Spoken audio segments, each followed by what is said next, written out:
आज हम लोग पोस्टपार्टम हेमरेज देखेंगे। चलिए लेक्चर स्टार्ट किया जाए।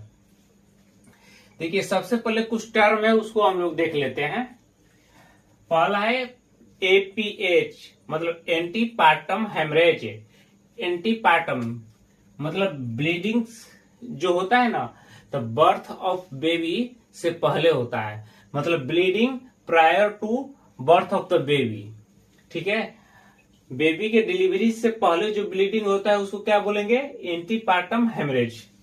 दूसरा होता है आईपीएच। आईपीएच मतलब इंट्रापार्टम हेमरेज। इंट्रापार्टम हेमरेज में क्या होता है कि bleeding during the delivery of the baby. ठीक है, मतलब जब बेबी होगा डिलीवरी के टाइम में, उसी टाइम में जब ब्लीडिंग होता है तो उसको हम लोग इंट्रापार्टम हेमरेज बोलते हैं। ठीक है, और यह first and second stage of labour में होता है। ठीक है, जो आईपीएच होता है इंट्रापार्टम हेमरेज, तो कौन से स्टेज ऑफ लेबर में होता है? तो first and second stage of labour में। इसके बाद आता है पीपीएच, जो चैप्टर का भी नाम है। ठीक है, मतलब पोस्टपार्टम हेमरेज। ठीक है, पोस्टपार्टम हेमरेज मतलब आफ्टर डिलीवरी। ठीक है, और third and fourth stage of labour में ये होता है। देखिए, मतलब ब्लीडिंग कब बोलेंगे? ऐसे तो नॉर्मली तो ब्लीडिंग होता ही है, लेकिन हेमरेज बोलेंगे कब?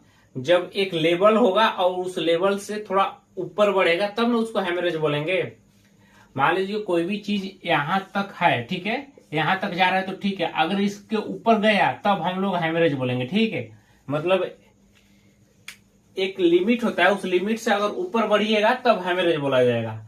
तो देखिए, अगर डिलीवरी होता है, नॉर्मल वेजाइनल डिलीवरी होता है, तो उसमें क्या होता है कि लेस देन 500 ml ब्लीडिंग होगा। ठीक है, अगर 500 ml से कम ब्लीडिंग हो रहा है तो वो सोचिए नॉर्मल वेजाइनल डिलीवरी हो रहा है। ठीक है,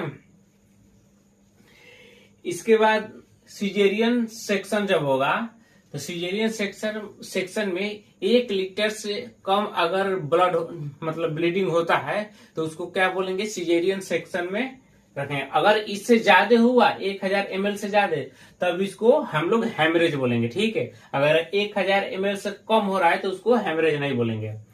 अब देखिए, मान लीजिए पेशेंट को सिजेरियन भी हुआ, ठीक है, और प्लस में हिस्टेरेक्टोमी भी हुआ। ठीक है, मतलब हिस्टेरेक्टोमी मतलब हुआ रिमूवल ऑफ यूट्रस, उसी को बोलते हैं हिस्टेरेक्टोमी। ठीक, तो इसमें क्या हुआ कि 1500 ml से अगर कम होगा तो ये नॉर्मल हुआ। ठीक है, अगर 1500 ml से ज्यादा हुआ तब इसको हम लोग हेमरेज बोलेंगे।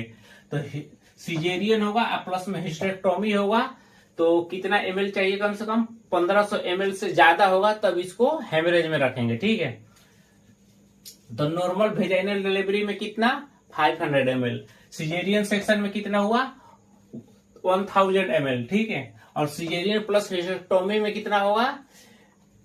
तब 1500 ml। ठीक है, 1.5 लीटर। ठीक है, 500 ml मतलब हाफ लीटर, 1000 ml मतलब 1 लीटर, और 1500 ml मतलब 1500 ml मतलब 1.5 लीटर। ठीक, अब देखिए हम लोग क्या पढ़ रहे हैं? Postpartum haemorrhage. ठीक, तो पोस्टपार्टम हेमरेज का टाइमिंग कब होता है, मतलब ड्यूरेशन कब होता है?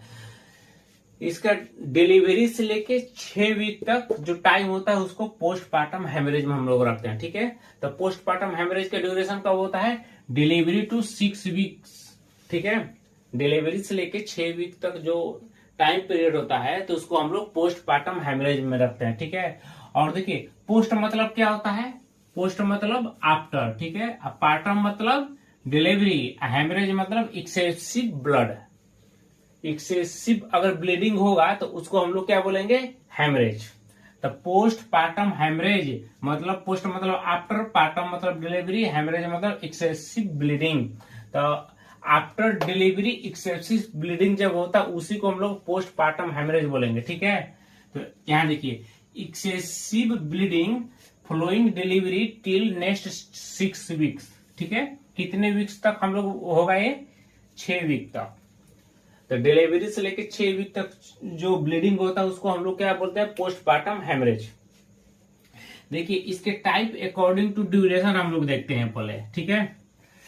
मान लीजिए सबसे पहले क्या होगा, फीटस डिलीवरी होगा, ठीक है। फीटस का डिलीवरी होगा, फीटस डिलीवरी होगा, उसके बाद क्या होगा, फीटस डिलीवरी के बाद प्लेसेंटा निकलेगा, प्लेसेंटा की डिलीवरी होगा, ठीक है। प्लेसेंटा डिलीवरी हो गया तो उससे लेके 24 आवर्स कंप्लीट होगा, ठीक है। और 24 आवर कंप्लीट होने के से 6 वीक तक, इस सब को हम लोग ड्यूरेशन को एकक में बांट लेते हैं, ठीक है। जैसे फीटस का डिलीवरी हुआ और प्लेसेंटा निकला, तो फीटस की डिलीवरी और प्लेसेंटा के बीच में जो होता है गैप, तो उसको हम लोग थर्ड स्टेज हेमरेज बोलेंगे। क्या बोलेंगे, थर्ड स्टेज हेमरेज। तो कोई आपसे पूछेगा कि थर्ड स्टेज हेमरेज क्या हुआ, तो फीटस डिलीवरी से लेके प्लेसेंटा डिलीवरी तक को हम लोग थर्ड स्टेज डिलीवरी हेमरेज बोलेंगे, ठीक है। अब जब प्लेसेंटा डिलीवरी हो गया तो उसके 24 घंटे तक हम लोग क्या बोलेंगे, ट्रू प्राइमरी हेमरेज, ठीक है। ट्रू प्राइमरी हेमरेज को बोलेंगे प्लेसेंटा डिलीवरी से लेके 24 आवर्स ऑफ डिलीवरी कंप्लीटेड, ठीक है। इसके बाद होता है secondary haemorrhage. Secondary haemorrhage 24 hours के बाद और 6 वीक्स तक ही हम लोग लेते हैं, ठीक है। तो 24 घंटे से लेके 6 वीक्स तक हम लोग को सेकेंडरी हेमरेज में इसको रखते हैं, ठीक। एक बार देख लीजिए, एंटीपार्टम हेमरेज जो होता है एपीएच, तो कब होता है, prior to birth of baby, ठीक। इसके बाद इंट्रापार्टम हेमरेज हुआ bleeding during the delivery of the baby and first and second stage of the labour. इसके बाद होता है पीपीएच जो कि after delivery 3 and 4 stage of labour हो गया। इसके बाद normal vaginal delivery less than 5 ml delivery होगा, 500 ml ब्लीडिंग, अगर इससे ज्यादा हुआ तो हम लोग हेमरेज बोलेंगे, ठीक है। और सिजेरियन सेक्शन में 1 लीटर और सिजेरियन प्लस हिस्टेक्टोमी में 1.5 लीटर, ठीक है। और पोस्टपार्टम, पोस्ट मतलब आफ्टर पार्टम मतलब डिलीवरी, हेमरेज मतलब एक्सेसिव ब्लीडिंग, ठीक है। Excessive bleeding flowing delivery till next 6 weeks, मतलब डिलीवरी से लेके 6 वीक तक जो होता है पोस्टपार्टम हेमरेज होता है। टाइप्स देखते हैं अकॉर्डिंग टू ड्यूरेशन, तो डिलीवरी होगा फीटस का, इसके बाद प्लेसेंटा का, इसके बाद 24 घंटा, इसके बाद 6 वीक, ठीक है। तो जब फीटस के डिलीवरी और प्लेसेंटा के बीच को हम लोग थर्ड स्टेज हेमरेज बोलेंगे, और प्लेसेंटा की डिलीवरी से लेके 24 आवर्स कंप्लीटेड जब तक होगा उसको ट्रू प्राइमरी हेमरेज बोलेंगे, और 24 आवर्स कंप्लीटेड से लेके 6 वीक्स तक हम लोग क्या बोलेंगे, सेकेंडरी हेमरेज, ठीक है। अब इसको फिर हम लोग विस्तार से अब देखते हैं, ठीक है। अब आगे हम लोग देखते हैं पोस्टपार्टम हेमरेज को हम लोग 2 भागों में बांटते हैं, ठीक है। पोस्टपार्टम हेमरेज को 2 भागों में बांटते हैं, प्राइमरी हेमरेज और सेकेंडरी हेमरेज, ठीक है। प्राइमरी हेमरेज उसे बोलते हैं haemorrhage from delivery to next 24 hours, ठीक है। मतलब डिलीवरी से लेके 24 आवर्स तक अगर हेमरेज होता है, ब्लीडिंग होता है, तो उसको हम लोग क्या बोलेंगे, प्राइमरी हेमरेज। और सेकेंडरी हेमरेज आफ्टर 24 आवर्स, ठीक है। मतलब 24 घंटे के बाद और 6 वीक्स तक अगर हेमरेज होता है तो उसको सेकेंडरी हेमरेज में रखेंगे, ठीक है। और प्राइमरी हेमरेज को हम लोग सब डिवाइड करते हैं 2 भागों में, ठीक है। थर्ड स्टेज हेमरेज और ट्रू प्राइमरी हेमरेज, ठीक है। अब देखिए थर्ड स्टेज हेमरेज जो होता है, थर्ड स्टेज हेमरेज ये क्या होता है कि haemorrhage before the expulsion of placenta, मतलब जब प्लेसेंटा एक्सपल्सन होता है मतलब निकलता है उससे पहले अगर हेमरेज होता है तो उसको थर्ड स्टेज हेमरेज बोलेंगे, ठीक है। मतलब before the expulsion of placenta जो हेमरेज होगा उसको थर्ड स्टेज हेमरेज बोलेंगे। इसके बाद होता है true primary haemorrhage. True primary haemorrhage मतलब जब प्लेसेंटा निकल जाता है उस टाइम से लेके और 24 आवर्स ऑफ डिलीवरी तक जो हेमरेज होगा उसको ट्रू प्राइमरी हेमरेज बोलेंगे, यानी haemorrhage after expulsion of placenta till next 24 hours, ठीक है। अब देखिए सेकेंडरी हेमरेज, सेकेंडरी हेमरेज किसको बोलेंगे, तो 24 आवर्स ऑफ डिलीवरी से लेके 6 वीक्स ऑफ डिलीवरी तक, ठीक है। मतलब डिलीवरी के 24 घंटे बाद से लेके 6 वीक्स तक, ठीक है। अच्छा, most common cause of secondary haemorrhage क्या होता है, रिटेन्ड बिट्स ऑफ प्लेसेंटा, ठीक है। तो most common cause of secondary haemorrhage क्या होता है, रिटेन्ड बीट्स ऑफ प्लेसेंटा। और उसी तरह पूछेगा कि most common cause of primary haemorrhage क्या होता है, तो इस केस में होता है एटोनिक। अगर मोस्ट कॉमन कॉज पूछेगा प्राइमरी हेमरेज का, तो क्या बताना है, एटोनिक यूट्रस, और सेकेंडरी का क्या बताना है, रिटेन्ड बीट्स ऑफ प्लेसेंटा। ठीक है, वही पूछेगा most common cause of postpartum haemorrhage, तो इसको भी बताना है एटोनिक यूट्रस। 90% केस में ना एटोनिक यूट्रस होता है पीपीएच का कारण। ठीक है, तो most common cause of PPH is atonic uterus 90%। इसके बाद होता है most common cause for maternal mortality, PPH के कारण होता है। ठीक है, तो मैक्सिमम अगर मैटरनल मोर्टेलिटी देखेंगे ना तो पीपीएच के कारण ही होता है। ठीक, इसके बाद देखिए साइन में देखते हैं पोस्टपार्टम हेमरेज के कॉज जो होता है, तो कॉज में इसका 40 सिम्टम आता है साइन। ठीक है, तो 40 साइन देखते हैं। तो देखिए 4 टी होते हैं, एक टी से होता है टोन, दूसरे टी से होता है टिश्यू, तीसरे टी से होता है ट्रॉमा, चौथे टी से होता है थ्रोम्बस डिफेक्ट। ठीक है, तो टी फॉर टोन, टोन मतलब किसका टोन, तो यूट्रस का टोन। ठीक है, और यूट्रस का टोन क्या हो जाता है, यहाँ यूट्रस का टोन गड़बड़ हो जाता है, तो जिससे क्या होता है कि अच्छे से कॉन्ट्रैक्ट नहीं कर पाएगा। ठीक है, जब अच्छे से कॉन्ट्रैक्ट नहीं कर पाएगा तो क्या होगा, ब्लीडिंग होने लगेगा। ठीक, इसी तरह दूसरे टी से होता है टिश्यू, टिश्यू क्या होता है, रिटेन्ड प्लेसेंटा हो जाता है। ठीक है, प्लेसेंटा का कोई टुकड़ा ना टूट जाता है, टूटने के बाद उसी में यूट्रस में ही रह जाता है, जिसके कारण वो ब्लीडिंग का कारण बनता है। ठीक, तीसरे टी से आता है ट्रॉमा। देखिए ट्रॉमा मतलब इंजुरी। ठीक है, तो कैसा इंजुरी, तो पेरिनियल एरिया में किसी तरह का अगर इंजरी होता है, या सर्विक्स में किसी तरह का इंजरी होता है, तो इस सब में हम लोग क्या बोलते हैं, ट्रॉमा। ठीक है, इसके बाद टी से आता है थ्रोम्बस। अगला टी से क्या आता है, थ्रोम्बस डिफेक्ट। ठीक है, थ्रोम्बस डिफेक्ट मतलब कोगुलेशन डिफेक्ट होगा। ठीक है, अब इसी 40 को हम लोग अब यहाँ विस्तार से देखेंगे। ठीक है, देखिए पीपीएच में क्या देखे थे, 40 साइन जो था, 40 साइन। ठीक है, 40 साइन। तो पहला टी से क्या था, पहला टी से था टोन। ठीक है, तो टोन क्या हो जाता है, डिक्रीज हो जाता है। किसका टोन डिक्रीज हो जाता है, तो यूट्रस का। ठीक है, तो यूट्रस का टोन इसमें क्या हो जाता है, डिक्रीज हो जाता है। ठीक, तो यूट्रस का टोन डिक्रीज हो जाता है। क्यों डिक्रीज हो जाता है, इसका क्या कारण है, तो इसका 3-4 कारण है, वो हम लोग देख लेते हैं। ठीक है, देखिए पहला कारण है ग्रैंड मल्टीपैरिटी। ठीक है, इसका ग्रैंड मल्टीपैरिटी मतलब क्या होता है कि अगर मोर देन 5 प्रेगनेंसी हुआ रहेगा ना, तो उसको ग्रैंड मल्टीपैरिटी बोलेंगे। मान लीजिए कि जिस मदर का अगर 5 से ज्यादा अगर वो प्रेगनेंसी कंसीव की है, मतलब प्रेग्नेंट हुई है, तो उसमें क्या होता है कि उसका यूट्रस जो होता है, उसका यूट्रस का जो टोन होता है वो बिगड़ चुका होता है। ठीक है, तो अगर 5 से ज्यादा अगर प्रेगनेंसी हुआ है तो उसका यूट्रस का टोन क्या हो जाता है, बिगड़ जाता है। अब दूसरा है previous history of atonic uterus. ठीक है, एटोनिक यूट्रस, तो प्रीवियस मान लीजिए किसी मदर्स का प्रीवियस हिस्ट्री में उसको एटोनिक यूट्रस हुआ है, तो उसको फिर से क्या चांस होता है कि उसको एटोनिक यूट्रस फिर से हो सकता है। ठीक है, तो प्रीवियस हिस्ट्री अगर हुआ रहेगा तो भी हो सकता है। तीसरा है रीजन ओवर डिस्टेंडेड यूट्रस। ठीक है, इसका मतलब ये हुआ ओवर डिस्टेंडेड यूट्रस, मतलब कि मान लीजिए कोई बैलून है और बैलून में एक आप लिमिट तक उसमें अगर पानी डालेंगे तो वो फूलता है। ठीक है, अगर लिमिट से ज्यादा अगर उसमें पानी डाल लेते हैं,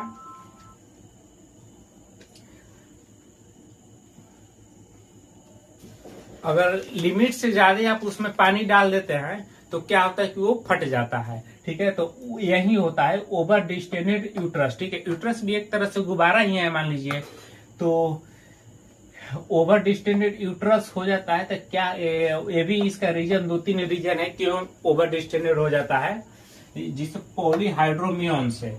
पॉलीहाइड्रोमियंस मतलब होता है कि एमनियोटिक फ्लूइड का ज्यादा हो जाना। ठीक है, तो पॉलीहाइड्रोमियंस मतलब क्या होता है, एमनियोटिक फ्लूइड का ज्यादा हो जाना। मान लीजिए पहले 1000 ml था, ठीक है, अब 1000 ml से ज्यादा चल गया, 2000 ml तक पहुंच गया। ठीक है, तो अब क्या होगा, मान लीजिए पहले गुब्बारा में पानी 1000 ml अटता था, अब उसमें आप 2000 डाल दिए, तो वो ज्यादा फूलेगा ना, तो ज्यादा ओवर डिस्टेंडेड होगा, ज्यादा फूलेगा, तो इससे क्या होगा, यूट्रस का टोन घट जाएगा। ठीक है, यूट्रस का टोन घट जाएगा। इसके बाद है ट्विन मल्टीपल प्रेगनेंसी। अगर ट्विन रहेगा, जिसे कि बेबी ट्विन रहेगा या 2 से ज्यादा रहेगा, ठीक है, ट्विन रहेगा या मल्टीपल प्रेगनेंसी रहेगा, तो इससे क्या होता है कि मान लीजिए गुब्बारा में हम थोड़ा सा इतना सामान रख सकते हैं, मतलब उतना ही रखने के लिए सामान बना है। ठीक है, अगर उसमें हम 2 रखे या 2 से ज्यादा रखे तो वो ज्यादा फैलेगा, तो ओवर डिस्टेंडेड होगा, तो वो भी यूट्रस के टोन को डिक्रीज कर देता है। ठीक है, इसके बाद आता है मैक्रोसोमिक बॉडी। ठीक है, मैक्रोसोमिक बॉडी में देखिए, ऐसे तो नॉर्मली फीटस का जो देखते हैं हम लोग, मतलब बेबी का वेट कितना होता है, बेबी का वेट होता है लगभग 2.5 से 3 kg। ठीक है, लेकिन वही बेबी अगर 4 kg का हो जाए तो वेट ज्यादा हो जाएगा, जिसके कारण क्या होगा, यूट्रस फूल जाएगा, तो ये भी ओवर डिस्टेंडेड यूट्रस हो जाएगा। किसके कारण, बेबी का वेट ज्यादा होने के कारण, मतलब 4 kg से ज्यादा हो जाएगा, तो ये भी 4 kg या 4 kg से ज्यादा हो जाएगा, तो ओवर डिस्टेंडेड यूट्रस हो जाएगा। और यूट्रस क्या हो जाएगा, टोन इसका घट जाएगा। ठीक है, जब टोन घट जाएगा तो क्या हो जाएगा, पीपीएच होने का संभावना ज्यादा रहता है। तो पीपीएच मतलब पोस्टपार्टम हेमरेज होता क्यों है, यही सब रीजन है। ठीक है, इसके बाद क्या होता है, हाँ एक और इसमें है यूट्राइन माल फॉर्मेशन। ठीक है, या फाइब्रॉइड्स।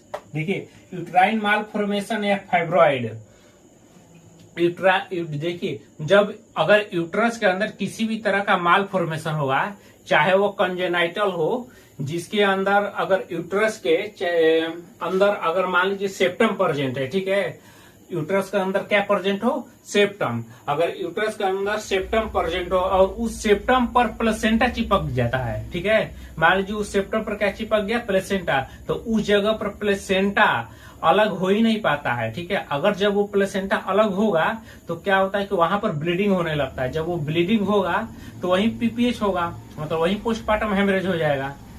समझ में आया।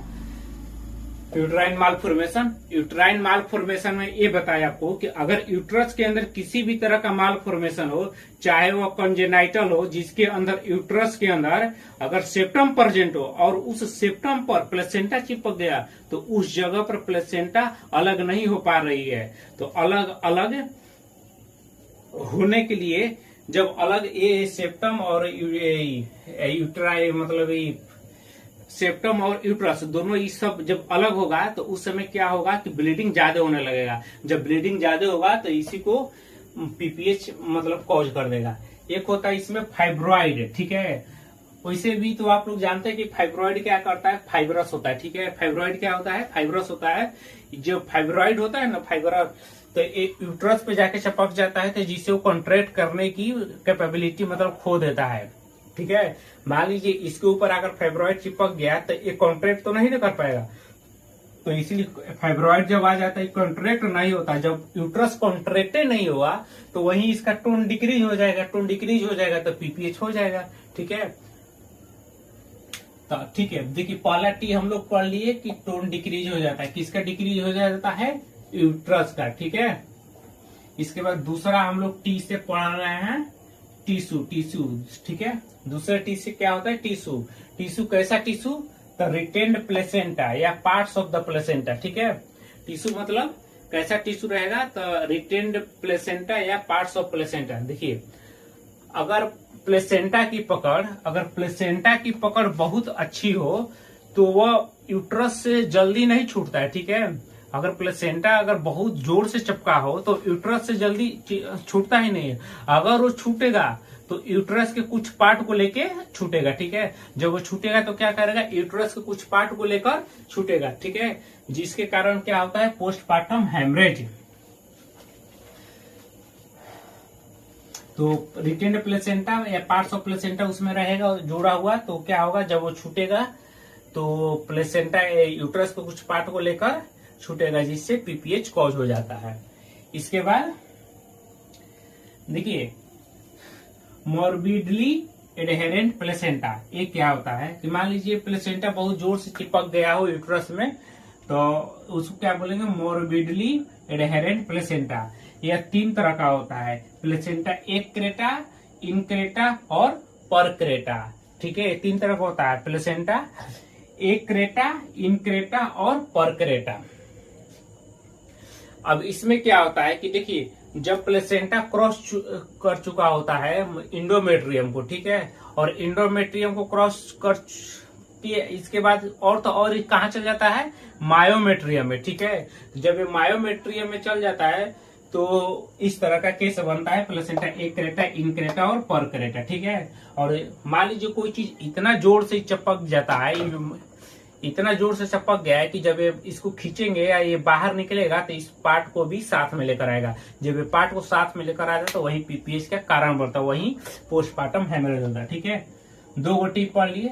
अच्छा, और इसमें एक होता है प्लेसेंटा सकिनचुरेटा। ठीक है, और तीसरा पार्ट क्या होता है, प्लेसेंटा सकिनचुरेटा। इसमें क्या होता है कि देखिए, अगर प्लेसेंटा का एक बड़ा लोब है, मान लीजिए प्लेसेंटा है, अगर प्लेसेंटा का एक बड़ा लोब है, ठीक है, और इससे एक छोटा सा स्मॉल लोब जुड़ा हुआ है, ठीक है, प्लेसेंटा सकिनचुरेटा हम लोग पढ़ रहे हैं। ठीक है, मान लीजिए प्लेसेंटा का एक बड़ा लोब है और इससे एक छोटा लोब जुड़ा हुआ है, ठीक है, और ये कनेक्ट हो जाता है किससे, ब्लड वेसल से। किससे कनेक्ट होता है, ब्लड वेसल्स, और ये कनेक्ट रहता है ब्लड वेसल से। ठीक है, तो अगर प्लेसेंटा को एक बड़ा लोब है और उसके साथ एक छोटा लोब जुड़ा है तो दोनों आपस में बहुत अच्छे से जुड़ा रहेंगे। ठीक है, जिसका ब्लड सप्लाई दोनों में होते रहेगा, किसके थ्रू, ब्लड वेसल्स के थ्रू। ठीक है, जब डिलीवरी होगा तो डिलीवरी के बाद बड़ा वाला प्लेसेंटा तो निकल जाएगा। ठीक है, डिलीवरी होगा, डिलीवरी के टाइम बड़ा वाला प्लेसेंटा निकल जाएगा और छोटा वाला प्लेसेंटा उसी में रह जाएगा। यही जब छोटा वाला प्लेसेंटा रहता है ना तो रिटेन प्लेसेंटा हो जाता है। ठीक है, यानी प्लेसेंटा का कुछ हिस्सा उसी में रह जाता है। ठीक है, तो बड़ा वाला बाहर तो आ जाता है लेकिन उससे जुड़ा हुआ लोग जो अंदर ही रह जाता है, जिसे को क्या बोलते हैं, रिटेन प्लेसेंटा ना। अगर रिटेन प्लेसेंटा छोटा वाला रहेगा तो जिसके कारण क्या कॉज कर देगा, पीपीएच। ठीक है, इसके बाद आता है तीसरा टी से क्या हुआ, ट्रॉमा। पहला टी से क्या बोले, टोन डिक्रीज यूट्रस का, दूसरा टी से क्या देखे हम लोग, टिश्यू का, और तीसरा टी से देख रहे हैं ट्रॉमा। ट्रॉमा मतलब क्या होता है, इंजरी। ठीक है, ट्रॉमा मतलब इंजरी।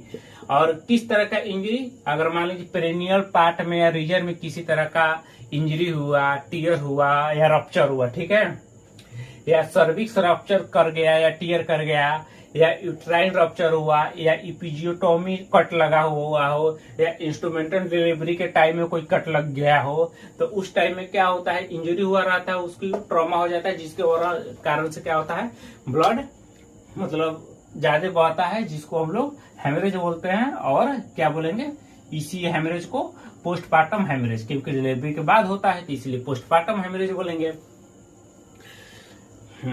देखिए, मान ली आपने इपीजियोटोमिक कट लगाई, ठीक है, इपीजियोटोमिक कट लगाई मतलब बर्थ कैनाल में कट लगाई, इपीजियोटोमिक कट लगाई ना जी, इपीजियोटोमिक कट लगाई मतलब बर्थ कैनाल में कट लगाई। ठीक है, तो बर्थ कैनाल में जब कट लगाई तो हम भलवा को स्ट्रेच करेंगे ना, बर्थ कैनाल में, जैसे कि अगर लग गया कट तो हम कट लगाकर क्या करेंगे, भलवा को स्ट्रेच करेंगे। ठीक है, जब भलवा स्ट्रेच होगा तो इससे क्या होता है कि बच्चा आराम से बाहर आएगा। जब भलवा स्ट्रेच होता है तो बच्चा क्या होता है कि आराम से बाहर आता है। ठीक है, तो इसी को हम लोग क्या बोलते हैं, इपीजियोटोमिक कट। अगर मान लीजिए किसी कारणवश से इपीजियोटोमिक कट लगा है, यही किसी कारणवश से क्या कर दे, पीपीएच का कारण हो जाता है। ठीक है, तो अगर ज्यादा कट लग गया तो वो भी इपीजियोटोमिक कट में ज्यादा कट लग गया तो वो भी पीपीएच का कारण बनता है। दूसरी बात कि मान लीजिए इंस्ट्रूमेंटल डिलीवरी हो रहा है, कोई डिलीवरी हो रहा है, ठीक है, इंस्ट्रूमेंट से, और क्या हुआ, उसमें ज्यादा कट लग गया, ठीक है, तो वो भी पीपीएच का कारण बनता है। अब चौथा टी से है थ्रोम्बिन। ठीक है, चौथा टी से क्या है, थ्रोम्बिन। ठीक है, तो थ्रोम्बिन में क्या होगा, तो इसमें कोगुलेशन डिफेक्ट हो जाता है। ठीक है, थ्रोम्बिन में क्या देखेंगे हम लोग, कोगुलेशन डिफेक्ट हो जाता है, या प्लेटलेट्स का मतलब डिक्रीज हो जाता है, प्लेटलेट्स काउंट जो होता है डिक्रीज होता है, या फाइब्रिनोजेनेमिया हो जाता है, ठीक है, फाइब्रिनोजेनेमिया हो जाता है, या DIC, ये सब रीजन है, ठीक है। थ्रोमिन और एक 40 था, तो ये थ्रोमिन जब कम होगा तो क्या होगा, PPH होने का मेन वजह हो जाएगा। अब देखिए कोगुलेशन डिफेक्ट होगा, DIC, अच्छा एक और है इसमें DIC, कोगुलेशन डिफेक्ट होगा, DIC होगा, प्लेटलेट्स नंबर डिक्रीज हो जाएगा, फाइब्रिनोजेनेमिया हो जाएगा, ठीक है। ऐसी सिचुएशन में क्या होगा कि ब्लड कोगुलेट ही नहीं होगा, जब कोगुलेट ही नहीं होगा तो क्या होगा, ब्लीडिंग ज्यादा होगा, ठीक है। तो प्रेगनेंसी के ड्यूरिंग फाइब्रिनोजेन बढ़ जाता है, आपको पता है ना, प्रेगनेंसी के ड्यूरिंग क्या होता है, फाइब्रिनोजेन बढ़ जाता है। प्रेगनेंसी में फाइब्रिनोजेन बढ़ जाता है। प्रेगनेंसी खुद एक हाइपर कोगुलेबल स्टेट होता है, ठीक है। प्रेगनेंसी खुद एक हाइपर कोगुलेबल स्टेट होता है और प्रेगनेंसी के दौरान फाइब्रिनोजेन बढ़ जाता है, ठीक है। अब देखिए अगर बहुत ज्यादा ब्लीडिंग होता है तो बहुत सारे क्लॉटिंग फैक्टर बाहर निकलेंगे, ठीक है। मान लीजिए बहुत ज्यादा ब्लीडिंग हो गया तो बहुत सारा क्लॉटिंग फैक्टर बाहर निकलेगा, ठीक। बहुत सारे जब क्लॉटिंग फैक्टर बाहर निकलेगा तो ब्लड में क्लॉट करने की कैपेबिलिटी कम हो जाएगा, क्योंकि क्लॉटिंग फैक्टर होगा ही नहीं, ठीक है। तो उस केस में क्लॉटिंग फैक्टर की कमी हो जाती है, जिससे कि जहां पर ब्लीडिंग हमको रोकना है वहां पर तो ब्लीडिंग रुक नहीं पाएगी। क्यों नहीं रुक पाएगी, क्योंकि हमारे पास क्लॉटिंग फैक्टर की कमी है, ठीक है। जब क्लॉटिंग फैक्टर की कमी रहेगा तो ब्लीडिंग रुकेगा नहीं है, जहां पर हम लोग को ब्लीडिंग रोकना है वहां पर रुकेगा ही नहीं। तो इससे क्या होता है कि वहां ब्लीडिंग होता ही रहेगा, इसी को DIC बोलते हैं, ठीक है। DIC मतलब ये होता है कि ब्लड में सारे क्लॉटिंग फैक्टर यूज हो जाते हैं, ठीक है। तो अब ब्लड में क्लॉट करने के लिए कोई फैक्टर बचेगा ही नहीं, ठीक है। तो ब्लड में जब क्लॉटिंग करने के लिए कोई फैक्टर बचेगा ही नहीं तो अब ब्लीडिंग होगा, तो ब्लीडिंग होते रहेगा, यानी क्लॉटिंग फैक्टर उसमें है ही नहीं, इसलिए ब्लीडिंग होते रहेगा, तो इसी को DIC बोलते हैं, ठीक है। आइए हम लोग अब देखते हैं PPH, ठीक है। PPH में हम लोग पहले देख चुके हैं इसका कॉज 40 जो साइन होता है वो देख चुके हैं, ठीक है। अब क्या देख रहे हैं हम लोग, मैनेजमेंट, कि PPH का मैनेजमेंट देख रहे हैं, ठीक है। मान लीजिए PPH किसी को हुआ है तो ठीक है, तो मान लीजिए अगर लेबर प्रोसेस को सही ढंग से मैनेज नहीं किया गया है तो उसे भी PPH होने का ज्यादा संभावना रहता है, ठीक है। तो if labour process not manage properly, ठीक है, मैनेज अगर सही से नहीं किया रहेगा तो भी PPH होने का संभावना है। इसके बाद प्रिसिपिटेटेड लेबर, ठीक है। देखिए प्रिसिपिटेटेड लेबर क्या होता है, वह लेबर जो 2 घंटे से पहले हो जाए उसको प्रिसिपिटेटेड लेबर बोलते हैं, ठीक है। अगर प्रिसिपिटेटेड लेबर हुआ रहेगा तो उसको भी चांस है PPH होने का। प्रोलॉन्ग्ड लेबर, देखिए प्रोलॉन्ग्ड लेबर क्या किसको बोलेंगे, प्रोलॉन्ग्ड लेबर वो लेबर होता है जो 24 आवर से ज्यादा लगता है, मतलब 24 घंटे से जिसका टाइम ज्यादा लगता है डिलीवरी में, मतलब उसी को क्या बोलेंगे, प्रोलॉन्ग लेबर। इसके बाद है ओवर यूज ऑफ ऑक्सीटोसिन, ठीक है, ओवर यूज ऑफ ऑक्सीटोसिन। देखिए ऑक्सीटोसिन अगर ज्यादा यूज होता है तो यूट्रस ऑक्सीटोसिन के लिए रेजिस्टेंस हो जाता है, ठीक है। ऑक्सीटोसिन के अगर हम लोग ज्यादा यूज करेंगे तो यूट्रस क्या हो जाएगा, रेजिस्टेंस हो जाएगा ऑक्सीटोसिन के लिए। और एक पॉइंट ऐसा आएगा जिस पर यूट्रस ऑक्सीटोसिन पर रिस्पॉन्स ही नहीं करेगा, ठीक। एक टाइम ऐसा आएगा कि जो यूट्रस है वो ऑक्सीटोसिन जाएगा लेकिन वो कोई रिस्पॉन्स ही नहीं करेगा, ठीक है। तो इस केस में ब्लीडिंग रुकेगा ही नहीं, क्योंकि जब वो रिस्पॉन्स ही नहीं करेगा तो ब्लीडिंग रुकेगा नहीं, जब ब्लीडिंग रुकेगा नहीं तो क्या हो जाएगा, PPH। तो और एक है कि face in front of symphysis pubis है। ऐसे तो आप लोग को जनरली बच्चे का फेस जो होता है, जनरली बच्चे का फेस रेक्टम की तरफ होता है, ठीक है। बच्चे का फेस जनरली कैसा होता है, मतलब किस तरफ होता है, रेक्टम की तरफ होता है, ठीक है। अगर फेस सिम्फाइसिस प्यूबिस की तरह आता है, ठीक है, अगर फेस सिम्फाइसिस प्यूबिस की तरफ से आए तो PPH होने का ज्यादा संभावना रहता है, ठीक है। तो ये सब देखिए चारों जो रीजन है कि प्रोलॉन्ग्ड लेबर या प्रिसिपिटेड लेबर या over use of oxytocin face in front of sympathies पीबीज या इस सब के कारण क्या होता है, टोन घट जाता है। किसका? यूट्रस का। यूट्रस का टोन जो होता है वो कम हो जाता है, जिसके कारण पीपीएच हो जाता है। ये सब अगर रीजन चारों दिखेगा तो इससे क्या होगा, यूट्रस का टोन डिक्रीज हो जाता है, जिससे पीपीएच होता है। अब देखिए, अगर पीपीएच हुआ है तो उसको कैसे हम लोग मैनेजमेंट करेंगे, तो how to management if PPH occurs. तो सबसे पहले उस मदर को हम लोग रिसक्सिटेट करते हैं, ठीक है, रिसक्सिटेट करते हैं। देखिए, रिसक्सिटेट मतलब क्या होता है कि उसके लाइफ सेविंग कंडीशन को बरकरार रखना, ठीक है। रिसक्सिटेट मतलब क्या होता है, लाइफ सेविंग कंडीशन को बरकरार रखना, ठीक है। तो मदर को क्या हुआ है, मदर को ऑलरेडी पीपीएच हुआ है, ठीक है। पीपीएच हुआ है ना, पोस्टमार्टम हेमरेज हुआ। अगर हेमरेज हुआ रहेगा तो बहुत सारा ब्लीडिंग निकलेगा। अगर बहुत सारा ब्लीडिंग हुआ है तो मदर के बॉडी में फ्लूइड्स की कमी हो गई है, ठीक है। तो इसलिए हम लोग जनरली पीपीएच ब्लड लॉस हुआ रहता है तो फ्लूइड्स की कमी हो जाती है, इसलिए फ्लूइड्स चढ़ाते हैं, ठीक है, आरएल के या एनएच, ठीक है। तो वही होता है रिसक्सिटेट, यानी लाइफ सेविंग कंडीशन को बरकरार रखना।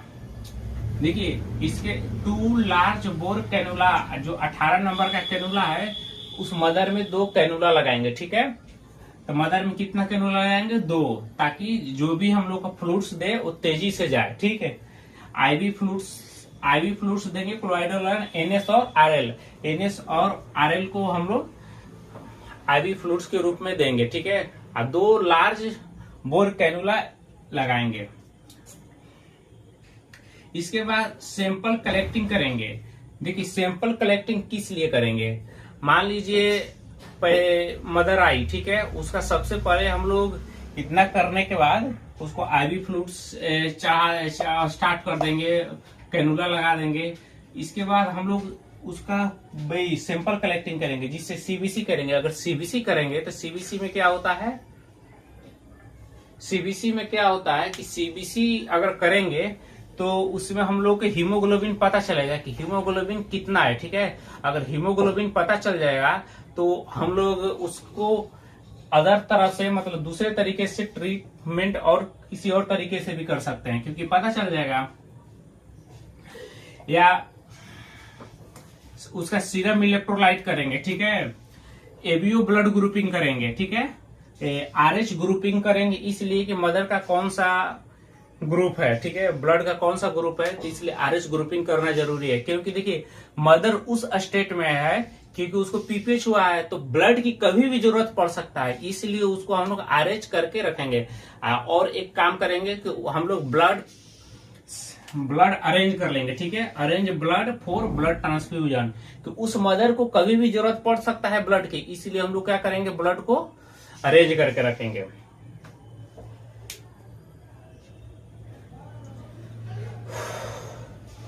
इसके बाद मदर को ऑक्सीजन एडमिनिस्टर करेंगे, ठीक है। ऑक्सीजन देंगे, कैसे देंगे, तो by the help of face mask, ठीक है, by the help of face mask. और कितना देना है, 8 से 10 लीटर पर मिनट ऑक्सीजन, ठीक है। तो ऑक्सीजन एडमिनिस्टर करेंगे by the help of face mask, और कितना, 8 से 10 लीटर पर मिनट।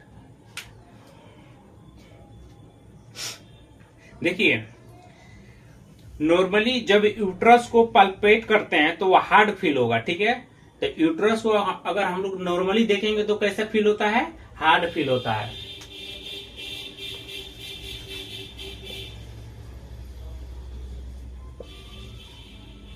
यूट्रस हार्ड होता है अगर पल्पेट करेंगे तो, ठीक है। अगर यूट्रस को नॉर्मली पल्पेट करेंगे तो कैसा फील होगा, हार्ड, ठीक है। एक्चुअली डिलीवरी के बाद यूट्रस बहुत फास्ट कॉन्ट्रैक्ट करता है, ये तो पता ही है कि जब डिलीवरी होता है तो यूट्रस बहुत फास्ट कॉन्ट्रैक्ट करता है, ठीक है। जब यूट्रस का टोन गड़बड़ा गया हो, मान लीजिए यूट्रस का टोन गड़बड़ हो गया, ठीक है। जब यूट्रस का टोन गड़बड़ हो जाएगा तो वो कॉन्ट्रैक्ट कैसे करेगा, कॉन्ट्रैक्ट तो फास्ट करेगा नहीं। तो उसका कॉन्ट्रैक्ट गड़बड़ा गया है तो कॉन्ट्रैक्ट करेगा नहीं, जिससे क्या होगा कि हार्ड ना होकर वो सॉफ्ट रहेगा। मतलब पीपीएच हुआ रहेगा तो यूट्रस कैसा फील होगा पल्पेट करने पर? सॉफ्ट। तो ठीक है, अगर पीपीएच हुआ रहेगा तो यूट्रस कैसा फील होगा? Boggy, soft. ठीक है, तो यूट्रस कैसा फील होगा? Boggy, soft. तो आपको एक कैसा, किस कंडीशन में? जब एटोनिक यूट्रस रहेगा। ठीक है, यूट्रस का अगर टोन गड़बड़ा गया है, मतलब एटोनिक यूट्रस है, अगर एटोनिक यूट्रस है तो उसका कैसा फील होगा पल्पेट करने पर? बॉगी और सॉफ्ट। ठीक है, मान लीजिए एटोनिक यूट्रस है, ठीक है, तो उसको हम लोग क्या करेंगे? एटोनिक यूट्रस में फंडल मसाज करेंगे, यानी सर्कुलर एब्डोमेन पर सर्कुलर में हम लोग फंडल मसाज करेंगे। ठीक है, एब्डोमेन पे मसाज करेंगे। देखिए सर्कुलर मोशन में ही मसाज करते हैं। ठीक, इसी मसाज को टेक्टाइल स्टिमुलेशन बोलते हैं, क्योंकि देखिए अगर मसाज होगा वहां पे, अगर मसाज होगा एब्डोमेन पे तो क्या होगा? स्टिमुलेशन होगा। ठीक है, तो इस स्टिमुलेशन को बोलेंगे टेक्टाइल स्टिमुलेशन। ठीक है, जब टेक्टाइल स्टिमुलेशन होगा इससे क्या होगा? यूट्रस कॉन्ट्रैक्ट होगा। अगर यूट्रस कॉन्ट्रैक्ट होगा तो पीपीएच होने का संभावना कम रहेगा। एटोनिक यूट्रस रहेगा, इसके बाद फंडल मसाज करेंगे सर्कुलर मोशन में, इसे टेक्टाइल स्टिमुलेशन होगा, यूट्रस कॉन्ट्रैक्ट होगा। ठीक है, मान लीजिए ब्लीडिंग ज्यादा होता है तो उसको क्या देना हम लोग को? ट्राइनेक्जेमिक एसिड। ठीक है, जो ट्राइनेक्सा के नाम से आता है, ट्राइनेक्सा। ठीक है, ट्राइनेक्सा के नाम से इंजेक्शन आता है, तो ट्राइनेक्सेमिक एसिड देंगे ट्राइनेक्सा के नाम से। ये क्या करता है? ब्लीडिंग को स्टॉप करता है। ठीक, देखिए जस्ट अभी हम लोग एटोनिक यूट्रस का मैनेजमेंट देखे। ठीक है, अब मेडिकल मैनेजमेंट देख लेते हैं। ठीक है, medical management of atonic uterus. तो पहले मेडिकेशन लिखे, तब एडमिनिस्ट्रेशन लिखे, तब इंटरवल लिखे और कॉन्ट्रा इंडिकेशन लिखे। ठीक है, देखिए मेडिकेशन में पहला मेडिकेशन देंगे ऑक्सीटोसिन। ठीक है, ऑक्सीटोसिन को हम लोग क्या बोलते हैं? पिक्टोसिन। ऑक्सीटोसिन को क्या और बोलते हैं? पिक्टोसिन। तो ऑक्सीटोसिन कितना देंगे? 20 से 80 इंटरनेशनल यूनिट आईवी देंगे। ठीक है, 1 लीटर एनएस में। इसके बाद कितने इंटरवल पर देंगे? अगर आईएम ऑक्सीटोसिन देना है तो सिर्फ एक ही बार देंगे। ठीक है, आईएम देंगे तो एक बार, वरना कंटिन्यूअस इफ्यूजन कर सकते हैं हम लोग। ठीक है, और इसका कॉन्ट्रा इंडिकेशन कुछ नहीं है। दूसरे नंबर पे आता है मिजोप्रोस्टल। ठीक है, मिजोप्रोस्टल को हम लोग और क्या बोलते हैं? साइटोटेक। मिजोप्रोस्टल को और क्या बोलते हैं? साइटोटेक। और ये कितना देना है? 1000 mg। ठीक है, रेक्टल।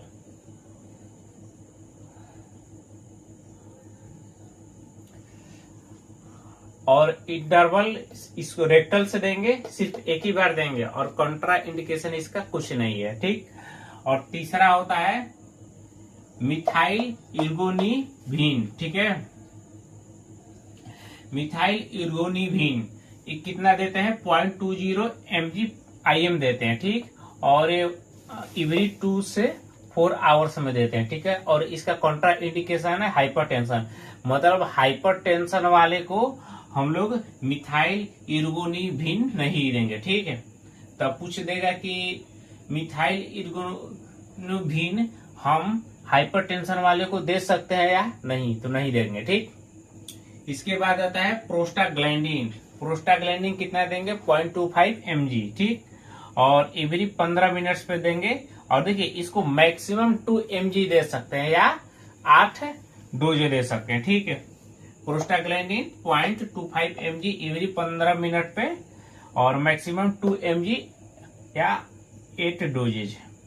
और इसका कॉन्ट्रा इंडिकेशन अस्थमा वाले है। ठीक है, अस्थमा वाले को हम लोग प्रोस्टाग्लैंडिन्स नहीं दे सकते हैं। ठीक, तो प्रोस्टाग्लैंडिन्स किसको नहीं दे सकते हैं? अस्थमा वाले पेशेंट को नहीं दे सकते हैं। ठीक, इसमें हम लोग क्या देखे थे अभी? इससे पहले हम लोग देखे थे कि एटोनिक यूट्रस होगा, मतलब कॉज जब एटोनिक यूट्रस वाला होगा तो उसका हम लोग मेडिकल मैनेजमेंट देख लिए थे। ठीक है, तो किस तरह उसको मैनेज करेंगे। अब दूसरा कॉज ट्रॉमा से होता है, यानी इंजरी से होता है, तो उसको किस तरह से हम लोग मैनेज करेंगे, ठीक है। तो देखिए, अगर ट्रॉमा से कॉज हो रहा है यानी इंजुरी से कॉज हो रहा है क्या, पीपीएच का, तो उसको सबसे पहले हम लोग क्या करेंगे, मैकेनिकल मैनेजमेंट करेंगे, ठीक है। मैकेनिकल मैनेजमेंट करेंगे। मैकेनिकल मैनेजमेंट में पहला है मैकेनिकल प्रेशर लगाएंगे, ठीक है। मान लीजिए यहाँ पर मेरा कट जाता है तो क्या करते हैं, मैकेनिकल प्रेशर लगाकर इसको ब्लड को रोकते हैं ना। तो ऐसे ही अगर दबाइएगा तो इसको मैकेनिकल प्रेशर बोलेंगे। तो मैकेनिकल प्रेशर से ब्लड को रोक लेते हैं, ठीक है। तो मैकेनिकल प्रेशर लगाएंगे। मैकेनिकल प्रेशर लगाने के लिए कुछ आता है यंत्र। आप सबसे पहला है बकरी बैलून, ठीक है। क्या आता है, बकरी बैलून। इसके बाद होता है संगेस्टेकन ब्लैक मियर ट्यूब, ठीक है। इसके बाद आता है यूट्राइन टेम्पोनेड। ये सब आपको स्क्रीन पर दिख रहा होगा। इसके बाद क्या करेंगे हम लोग, लाइगेशन ऑफ यूट्राइन या ओवेरियन आर्टरी को। सपोज डेट मान लीजिए एरोटा है, ठीक है। ये क्या है, एरोटा है। तो एरोटा से कॉमन इलियक आर्टरी निकला और इस कॉमन इलियक आर्टरी से दो भागों में बटा। तो इधर हो गया इंटरनल इलियक आर्टरी और हो गया ये एक्सटर्नल इलियक आर्टरी, ठीक है। इसके बाद इंटरनल इलियक आर्टरी से एक आर्टरी निकलता है जिसको हम लोग यूट्राइन आर्टरी बोलते हैं और ये जाकर यूट्रस से मिल जाता है, ठीक है। मतलब यूट्रस तक जाता है तो इसको क्या बोलेंगे, यूट्राइन आर्टरी। और एक एरोटा से एक और आर्टरी निकलता है जिसको हम लोग क्या बोलते हैं, ओवेरियन आर्टरी। ये जाकर यहाँ पर आता है। तो ओवेरियन आर्टरी हुआ ए और ए यूट्राइन आर्टरी हुआ। और इसके ऊपर क्या है, इंटरनल इलियक आर्टरी और कॉमन इलियक आर्टरी हुआ, ठीक है। तो हम लोग लाइगेशन ऑफ यूट्राइन या ओवेरियन आर्टरी करेंगे। यहाँ पर देखिए, तो ये जा रहा है ओवेरियन आर्टरी और एक क्या हुआ, यूट्राइन आर्टरी। अगर हमको पीपीएच रोकना है तो क्या करेंगे, यहाँ से जो डायरेक्ट आर्टरी जा रहा है तो उस आर्टरी को हम लोग लाइगेट कर देंगे, मतलब बांध देंगे, ठीक है।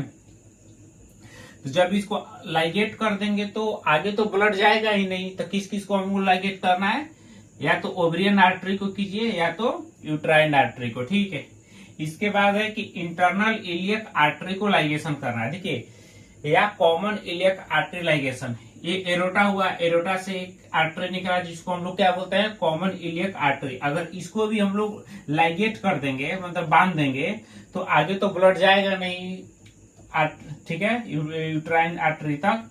या हम लोग क्या करेंगे, इंटरनल इलियक आर्टरी है, इंटरनल इलियक आर्टरी को भी लाइगेट कर देंगे तो यहाँ तक ब्लड नहीं जाएगा, जिससे क्या होगा, पीपीएच रुक जाएगा, ठीक है।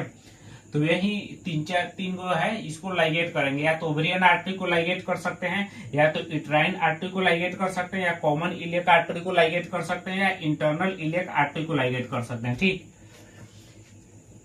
ये तो हम लोग के पास मैकेनिकल मैनेजमेंट हुआ। अब इसके बाद एक सर्जिकल मैनेजमेंट है, ठीक है।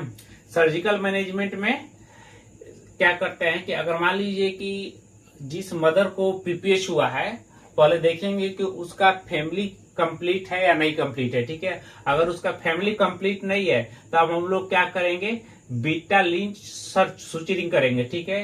या यूट्राइन लाइगेशन करेंगे, या ओवेरियन लाइगेशन करेंगे, या इंटरनल इलियक आर्टरी या कॉमन इलियक आर्टरी लाइगेशन करेंगे, ठीक है। जस्ट अभी जो बताया ना, कॉमन इलियक आर्टरी लाइगेशन या इंटरनल आर्टरी लाइगेशन या यूट्राइन लाइगेशन, ठीक है, या ओवेरियन लाइगेशन, ठीक है। या ये तो कर देंगे, नहीं तो बीटा लिंच सुचरिंग। देखिए, बीटा लिंच सुचरिंग क्या होता है कि जो यूट्रस होता है, यूट्रस होता है ना, तो यूट्रस के ऊपर सुचरिंग करना, ठीक है। बीटा लिंच सुचरिंग मतलब क्या होता है, यूट्रस के ऊपर सुचरिंग करना, मतलब यूट्रस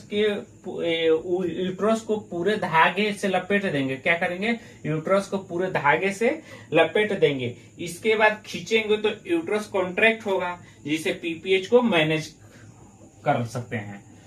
समझ में आया। बीटा लिंच सुचरिंग क्या होता है, यूट्रस के ऊपर चारों तरफ से उस पे हम लोग धागे लपेट देंगे। इसके बाद उस धागे को मतलब खींचेंगे तो यूट्रस जो होता है कॉन्ट्रैक्ट होगा, ठीक है। जब कॉन्ट्रैक्ट हो जाएगा तो पीपीएच खुद कम हो जाएगा।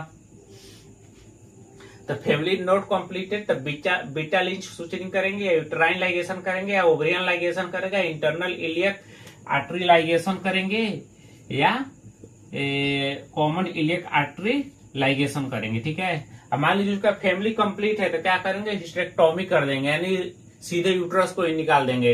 Removal of uterus that is called hysterectomy, ठीक है। अगर फैमिली कंप्लीटेड हो तो क्या करेंगे, हिस्टेरेक्टोमी कर देंगे, ठीक है। तो 2 कॉज हम लोग पढ़ लिए। तीसरा कॉज क्या है, रिटेन्ड प्लेसेंटा। मान लीजिए पीपीएच रिटेन्ड प्लेसेंटा के कारण हुआ है, तो उसके लिए हम लोग क्या करेंगे मैनेजमेंट, सबसे पहले कि उसमें जो प्लेसेंटा का टुकड़ा होता है ना, तो उसको ऑक्सीटोसिन देंगे, ठीक है। तो हम लोग क्या करेंगे, ऑक्सीटोसिन देते हैं ताकि रिटेन्ड टिश्यू बाहर आ जाए, ठीक है। क्या करते हैं हम लोग, ऑक्सीटोसिन देते हैं। ऑक्सीटोसिन देने से क्या होता है कि रिटेन्ड टिश्यू जो होता है बाहर आ जाता है, ठीक है। अगर ऐसा नहीं होता है तब बचे हुए प्लेसेंटा के टुकड़े को हम लोग क्या करते हैं, ओवम फोर्सेप्स लगा के निकाल लेते हैं बाहर, ठीक है। अगर ऑक्सीटोसिन देते हैं, ऑक्सीटोसिन देने के बाद नहीं निकलता है प्लेसेंटा, तो ओवम फोर्सेप्स लगा के हम लोग उस टुकड़े को, प्लेसेंटा के टुकड़ा को निकाल लेते हैं, ठीक है। अगर ओवम परसेप्स से भी फोर्सेप्स से भी नहीं हुआ तो ऐसा करेंगे कि हम लोग क्यूरेटेज कर लेंगे, ठीक है। कर्टेज कर लेंगे। कर्टेज कर लेंगे मतलब क्या हुआ कि यूट्राइन लाइन पर जितना भी प्लेसेंटा है ना उसको खुरोद कर निकाल लेंगे, ठीक है। क्यूरेटेज मतलब यूट्राइन लाइन पर जितने भी प्लेसेंटा है ना, मतलब यूट्राइन, ये मान लीजिए मेरा यूट्रस हुआ और यूट्राइन लाइन पर कहीं कहीं प्लेसेंटा है, ठीक है। तो ये प्लेसेंटा को क्या करेंगे, हम लोग खुरोद कर बाहर निकालेंगे, ठीक है। तो यही क्यूरेटेज हो गया। तो यूट्राइन लाइन पर प्लेसेंटा को हम लोग खुरोद कर निकाल लेंगे। इसके बाद चौथा हम लोग कॉज देखे थे, थ्रोम्बिन, ठीक है, थ्रोम्बिन कॉज। और देखिए थ्रोम्बिन से जो कॉज होता है ना, पीपीएच कॉज, तो थ्रोम्बिन वाला रेयरेस्ट केस है, ठीक है। सबसे ज्यादा कौन सा केस होता है, एटोनिक यूट्रस। सबसे ज्यादा केस कौन सा होता है, एटोनिक यूट्रस। और सबसे कम कौन सा होता है, थ्रोम्बिन, ठीक है। रेयरेस्ट कॉज कौन सा है, थ्रोम्बिन कॉज। तो देखिए जब थ्रोम्बिन वाला केस रहेगा ना, तो हम लोग फ्रेश फ्रोजन प्लाज्मा चढ़ा देंगे, ठीक है। थ्रोम्बिन के केस में पीपीएच जब हुआ रहेगा थ्रोम्बिन के कारण, तो क्या करेंगे, फ्रेश फ्रोजन प्लाज्मा हम लोग ट्रांसफ्यूजन कर देंगे, ठीक है। इससे क्या होता है कि सारा क्लॉटिंग फैक्टर रहता है जो कि ब्लड को रोक देगा, ठीक। क्योंकि जब पीपीएच हुआ रहेगा तो उसमें क्लॉटिंग फैक्टर तो रहेगा नहीं, जब पीपीएच हुआ रहेगा तो क्लॉटिंग फैक्टर रहेगा नहीं, तो इसीलिए तो पीपीएच होता है। तो हम क्या करेंगे, ब्लड ही उसका चेंज कर देंगे। जो फ्रेश फ्रोजन प्लाज्मा चढ़ाएंगे तो उसमें सारा क्लॉटिंग फैक्टर आता है और जाकर ब्लड को रोक देता है, ठीक है। तो ठीक है, पीपीएच हम लोग का यहाँ पर समाप्त हुआ। तो पीपीएच में अगर कहीं भी डाउट लगे तो आप लोग कमेंट में पूछ लीजिएगा, ठीक।